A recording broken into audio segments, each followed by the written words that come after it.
성경은 믿음은 이런 게 믿음이다. 내가 원하는 믿음은 이거다. 이렇게 설명하고 있는 구절이 있는데요. 그거는 히브리서 11장 1절이거든요. 믿음은 바라는 것들의 실상이요, 보지 못하는 것들의 증거다. 이렇게 말씀하고 계세요. 여기서 바라는 거라는 건 뭘까요? 내가 좋은 사람 만나 결혼하고 혹은 승진하고 우리 부모님이 건강하게 잘 살기를 바라는 것, 그게 여기서 말하는 바라는 걸까요? 그건 아닙니다. 여기서 말하는 바라는 것이라는 건 하나님이 말씀하신 것, 하나님이 이루시고자 하는 것, 그것을 우리가 바라고 있어야 되는 거죠. 하나님이 말씀하셨지만 아직 이루어지지 않아서 보지 못할 때는 말씀하신 것이 이루어질 거라고 믿는 것, 그게 바로 믿음이고요. 하나님이 말씀하신 것을 우리가 바라고 있다가 그것이 실물로서, 실상으로서 나타났을 때는 그 실상을 믿는 것이 믿음이다. 이렇게 성경은 말하고 있습니다. 히브리서 11장 1절은 이 두 가지 믿음을 우리에게 믿음이라 말씀하시고 그러한 믿음을 가질 것을 요구하고 계신 거죠. 네, 제자들의 믿음은 정말 엄청난 믿음이었죠. 어떻게 그런 믿음이 가능할 수 있었을까? 죽음도 초월하는 제자들의 믿음은 어떻게 가능했던 걸까?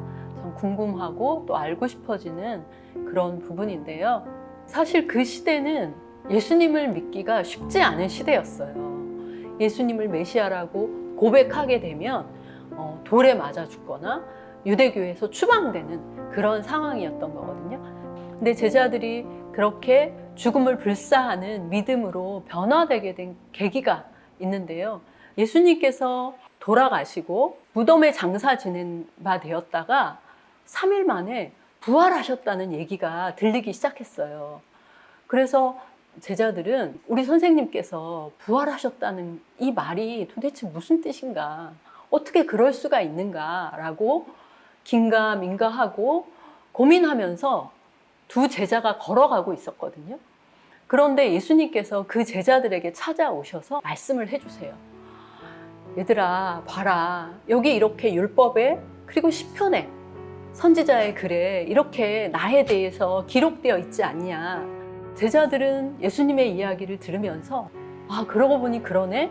성경에 이렇게 예언되어 있고 그래서 그런 일이 일어났던 거구나.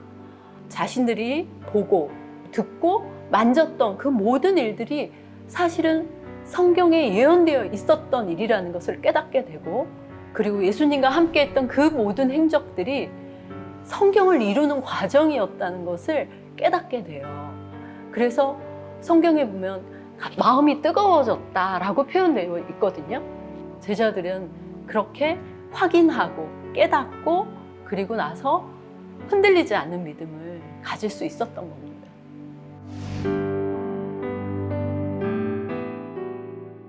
사실 지나간 과거의 역사는 나와 직접 연관되는 건 아니거든요.